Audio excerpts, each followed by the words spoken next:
নমস্কার বন্ধুরা, আমি তুহিন। তুহিন রিভিউ আছে চ্যানেলে আপনাদের প্রত্যেককে স্বাগত জানাই। এখন কথা বলবো এয়ার বুলগোডাস পরিচালিত সালমান খান এবং রাশ্মিকা মান্দানা অভিনীত সিনেমা সিকান্দার, যেটা আমি জাস্ট কিছুক্ষণ আগে হল থেকে দেখে আসলাম। তা কেমন কি লেগেছে এই সিনেমাটি আজকে আপনাদের সাথে সেটা নিয়ে আলোচনা করব। তা সত্যি কথা বলতে গেলে আমার এই সিনেমাটা একদমই পোষায়নি, খুবই বাজে একটা সিনেমা হয়েছে। কিন্তু এয়ার মুরগোডাসের কাছ থেকে কিন্তু অনেকটাই আশা ছিল, সেহেতু এই সিনেমার মধ্যে একজন পরিচালক ছিল, এবার তার কাছ থেকে কিন্তু খুবই আশা ছিল। তার একটাই কারণ, এর আগে যে সিনেমাগুলো সে বানিয়েছিল, তুপাক্কি হোক বা হিন্দিতে হলিডে হোক, গাজনির মতন সিনেমা, কাত্থির মতন সিনেমা, সুরিয়াকে নিয়ে একটা সিনেমা বানিয়েছিল যেটা হিন্দি ডাবের নাম ছিল ইন্ডিয়া ভার্সেস চায়না। তো এইসব সিনেমা কিন্তু তার আমার খুবই ভালো লাগে এবং খুবই পছন্দের একটি সিনেমা, মানে সিনেমাগুলোর মধ্যে ছিল ওগুলো। এবার সে যেহেতু এই সিনেমার মধ্যে অ্যাসোসিয়েট ছিল, তা এই সিনেমাটা নিয়ে খুবই আশা ছিল, বাট সে কিন্তু পুরোপুরিভাবে নিরাশ করেছে। আমি বলবো এর থেকে দরবার সিনেমাটা অনেকটা বেটার ছিল, অনেক মানে অন্তত ওয়াচেবল সিনেমা ছিল দরবার। তা এই সিনেমাটা কিন্তু সত্যি কথা বলতে গেলে একদমই বাজে সিনেমা হয়েছে। এখানটায় গল্পটা আমি বলছি না, কারণ গল্পটা যেহেতু মেকার্সরা লুকিয়ে রাখতে চেয়েছে, সেহেতু আমি গল্পটা এখানটায় কিছু বলছি না। এবং এই সিনেমাটা বক্স অফিসে কী করে মানে ব্যবসা সফল সিনেমায়, সেটাই হচ্ছে সব থেকে বড় দেখার জিনিস। কারণ এমনিতেই সিনেমাটা কিন্তু অনলাইনে লিক হয়ে গেছে এবং তার সাথে সাথে কিন্তু সিনেমাটা কিন্তু খারাপ হয়েছে। এবার সেই জন্য কিন্তু এই সিনেমাটা কিন্তু প্রচণ্ড পরিমাণে একটা কিন্তু ব্যাকক্ল্যাশ পেতে চলেছে এবং রিভিউজও কিন্তু এই সিনেমার কিন্তু ভালো আসছে না। এবার সেই জায়গা থেকে দাঁড়িয়ে কিন্তু সালমান খানের কামব্যাক কিন্তু হবে না আমার যা মনে হচ্ছে এই সিকান্দারের মাধ্যমে। কিন্তু সালমান খানকে এখানটায় যেরকমভাবে দেখছিলাম, যে এইভাবে টায়ার্ড লাগছে, সেরকমই কিন্তু এই সিনেমার মধ্যে লাগছে। তার মধ্যে ডায়লগ ডেলিভারির মধ্যে সেই দম, সেই পাঞ্চটা পাচ্ছি না। এখানটায় সালমান খানকে প্রচণ্ড পরিমাণে টায়ার্ড লাগছে। সে যখন একটা ডায়লগ ডেলিভারি করছে, মনে হচ্ছে যে তার সেই ডায়লগগুলো ডেলিভারি করার ইচ্ছাই নেই। যখন ওয়ান্টেডে একটা ডায়লগ দিচ্ছে যে मैंने एक बार जो कमिटमेंट कर दी तो मेरा मैं फिर अपने आपके भी नहीं सुनता। तो এই যে ডায়লগগুলো দিত, তখন সালমান খানকে কি সুন্দর লাগতো এই ডায়লগ ডেলিভারি সিনগুলোতে। বাট এখানটায় যখন ডায়লগগুলো দিচ্ছে, দুবারে দুটো ডায়লগ রাখা হয়েছে, সেই ডায়লগগুলো একদমই ওয়ার্ক করছে না। এবং অন্যান্য জায়গায় যে বা একটা জায়গায় ডায়লগ আছে, ডায়লগটা এখন ঠিক মনে পড়ছে না, যে কি আমার শরীরে রাগ ঢুকে গেছে, এরকমই সামথিং একটা ডায়লগ ছিল, সেই ডায়লগটাও ওয়ার্ক করছে না। এবং তার সাথে সাথে সালমান খান, মানে অনেক সিনেমা তো এমন হয় ডায়লগের মধ্যে সেরকম জোর নেই, সেই পাঞ্চটা নেই, কিন্তু সালমান খান কিন্তু নিজের থ্রোয়িংয়ের মাধ্যমে সেটা বের করে দেয়। বাট এখানটা কিন্তু সেটা হচ্ছে না, প্রচণ্ড পরিমাণে টায়ার্ড লাগছে এখানটায় তাকে। এবং রাশ্মিকা মান্দানাকেও কিন্তু অ্যাজ ইউজুয়াল খুব একটা ভালো লাগেনি এবং তার স্ক্রিন অন টাইম প্রচুর কম সিনেমার মধ্যে। এবং তার সাথে সালমান খানের যে কেমিস্ট্রিটা, সেটা তো ওয়ার্ক করছেই না। তার থেকেও বড় কথা হচ্ছে এখানটা মেকার্সরা সেই ওয়ার্ক করার জায়গাটাই দেয়নি। একটা তো স্পেস দেওয়া দরকার সেই ক্যারেক্টারগুলোর, মানে ডেভেলপমেন্ট করার জন্য বা ভালোবাসাটাকে ডেভেলপমেন্ট করার জন্য, সেটা কিন্তু একদমই হচ্ছে না। সেইগুলো কিন্তু খুব বাজেভাবে লাগছে। এবং রাশ্মিকা মান্দানা যখন ডায়লগ ডেলিভারি করছে হিন্দিতে, তখন কিন্তু তার সাউথ ইন্ডিয়ান একটা অ্যাকসেন্ট কিন্তু চলে আসে, সেগুলো কিন্তু খুব বাজে লাগছে। এবং সিনেমাটার অ্যাকচুয়ালিতে রানিং টাইম ছিল হচ্ছে 2 ঘন্টা 30 মিনিট, 2.5 ঘন্টার কাছাকাছি রানিং টাইম ছিল।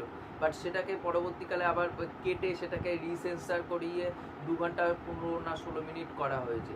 এবার কেন করা হয়েছে সেগুলো কিন্তু আপনি প্রচণ্ড পরিমাণে বুঝতে পারবেন। যখন একটা সিনের থেকে আরেকটা সিন ট্রানজিশন হচ্ছে, সেটা অনেকটা স্মুথ হওয়া দরকার। সেটা দেখলে বোঝা যায় যে হ্যাঁ, ট্রানজিশনটা স্মুথ হচ্ছে। বাট এখানটায় আপনি দেখে বুঝতে পারবেন সেই জায়গাতে সিন কেটে চপ করে দেওয়া আছে, মানে প্রচণ্ড চপই লাগে।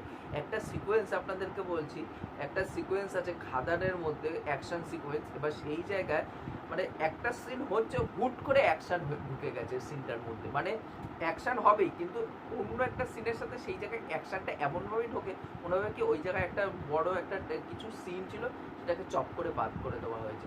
এরকম প্রচুর জায়গায় চপই কিন্তু ফিল পাবে। একটা জায়গায় আছে, একটা মেয়ে আছে, সেই মেয়েটা সালমান খানের সাথে রীতিমতো ঝামেলা করবে। তার বয়ফ্রেন্ড, যেহেতু তার বয়ফ্রেন্ডকে ভালোবাসে, এবার বয়ফ্রেন্ড এসে তার সাথে দেখা করতে, বয়ফ্রেন্ডকে ঢুকতে দিতে চাইছে না।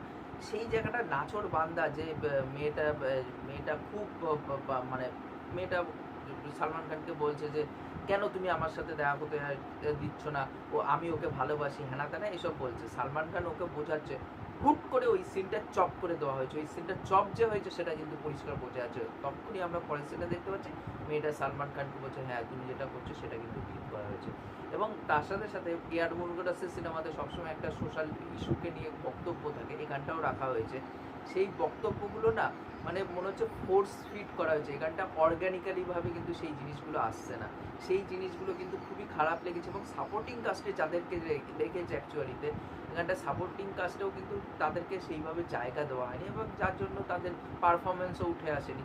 এখানটায় কাজল আগরওয়াল তার জন্য মানে সালমান খানের জন্য ইমোশনাল হচ্ছে, রুট করছে, কেন রুট করছে, কী বৃত্তান্ত, সেগুলোকে তো আরও সুন্দর করে ডেভেলপমেন্ট দেওয়া দরকার, সেইগুলো উঠে আসে না। এখানটা আলফা মেল নিয়ে একটা বক্তব্য আছে, যে এখানটায় একজন দেখানো হচ্ছে যে ব্রাহ্মীণ ফ্যামিলি, যেটা কাজল আগরওয়ালের ফ্যামিলি, ওখানটা পুরুষতান্ত্রিক মানে পেট্রিয়ার্কি সব চলে, মেট্রিয়ার্কি চলে না অ্যাকচুয়ালিতে।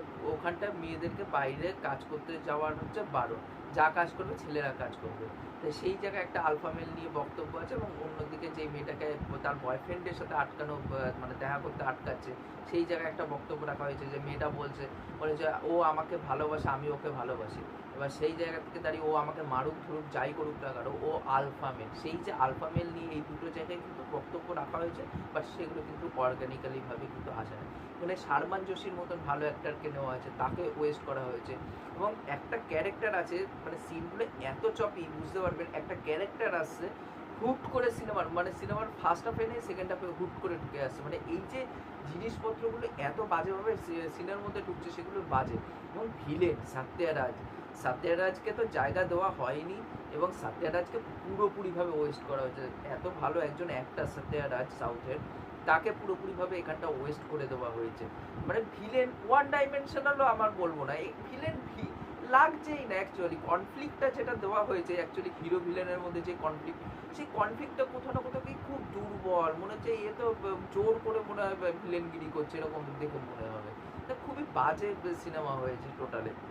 এবং প্রতীক বাব্বারও আছে, প্রতীক বাব্বারেরও পারফরমেন্স খুবই বাজে ছিল, জঘন্য ছিল। এখানটা কিশোর আছে, যাকে আপনারা কান্তারাতে দেখেছেন ওই ফরেস্ট অফিসারের পার্টটা করতে। কিশোরকে রাখা হয়েছে, তাকে কড়া ডেডলি কপ হিসাবে প্রেজেন্ট করতে চেয়েছে, বাট সেই সিনটাও কিন্তু মানে তাকে স্পেস দেওয়া হচ্ছে না, যার জন্য তাকেও প্রচণ্ড পরিমাণে খেলো লেগে যাচ্ছে।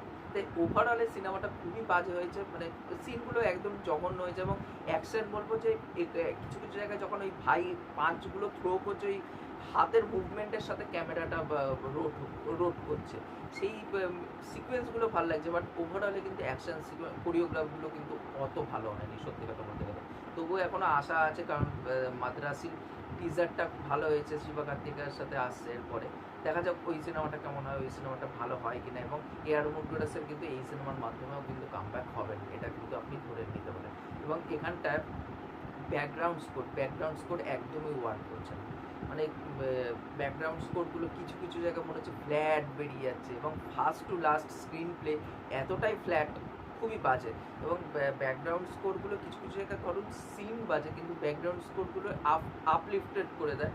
বাট এখানটায় সেই জিনিসটাও হচ্ছে না, মানে সিনগুলোর সাথেও সিনগুলোও ফ্ল্যাট, ব্যাকগ্রাউন্ড মিউজিকও ফ্ল্যাট, দুটো জিনিসই ফ্ল্যাট। এবং সালমান খানের পারফরমেন্সও ফ্ল্যাট, সবার পারফরমেন্সই ফ্ল্যাট, কারোর পারফরমেন্স এখানটা আপ টু দ্য মার্ক হয়নি। একটা ভাইয়ের যে এন্ট্রি সিকোয়েন্সটা রাখা হয়েছে, সেই এন্ট্রি সিকোয়েন্সটাও আপ টু দ্য মার্ক নয়, সেগুলো দেখতে ভালো লাগছে না। এখানটায় জেলারের মতন একটা ট্রুপ নেওয়া হয়েছিল, যে তার সালমান খান তার সাথে সাথে আরও 6-7 জন একসাথে করে জেলারে কি সেটা স্ট্যাবলিশ করতে করতে গেছে সিনেমাতে। এখানটায় সেই স্ট্যাবলিশমেন্টের জায়গায় দেয়নি, এবং সেইগুলো ওয়ার্ক করছে না দেখাচ্ছে যখন। এবং মানে সালমান খান মানেই সব কিছু করে ফেলবে, এই যে এই চিন্তাধারাটা, এটা সত্যি খুব বাজে। যে সালমান খান অ্যাকশন করছে, অ্যাক্টিং করছে, নাচ করছে, গান করছে, সব করছে, যেইভাবে ট্রিটমেন্ট করতে গেছে এটা হয়নি। এটা দরকার ছিল প্রত্যেকটা সমানভাবে এখানটায় মানে পার্ট দেওয়ার। ওভারঅলে কিন্তু কাউকে এখানটায় জায়গা দেয়, মানে এখানটা না সালমান খানকে সেইভাবে প্রেজেন্ট করতে পেরেছে, না সাপোর্টিং কাস্ট তাদেরকে সেইভাবে প্রেজেন্ট করতে পেরেছে। তো ওভারঅলে কিন্তু খুবই হ্যামি একটা এডিটিং হয়েছে, খুবই বাজে একটা চপি এডিটিং লাগছে, খুবই বাজে একটা সিনেমা হয়েছে। তা ওভারঅলে আমি বলবো এটা একটা খুব বাজে একটা সিনেমা। আপনারা যারা দেখতে যেতে চাইছেন তারা অবশ্যই দেখতে যেতে পারেন, কিন্তু সমস্যা হচ্ছে অনলাইনে সিনেমা লিক হয়ে গেছে, যেটা আমি সকালবেলাতেও ভিডিও করে বলবো। তা আপনারা যারা দেখেছেন এই সিনেমাটি তাদের কেমন কী লেগেছে অবশ্যই সেটা নিচে কমেন্ট করে জানাতে পারেন। আর এই ভিডিওটি ভালো লাগলে অবশ্যই লাইক শেয়ার সাবস্ক্রাইব করে পাশে থাকবেন, তাহলে মোটিভেশন পাবো নতুন নতুন ভিডিও বানানোর জন্য। এখনকার মতন টাটা, বাই।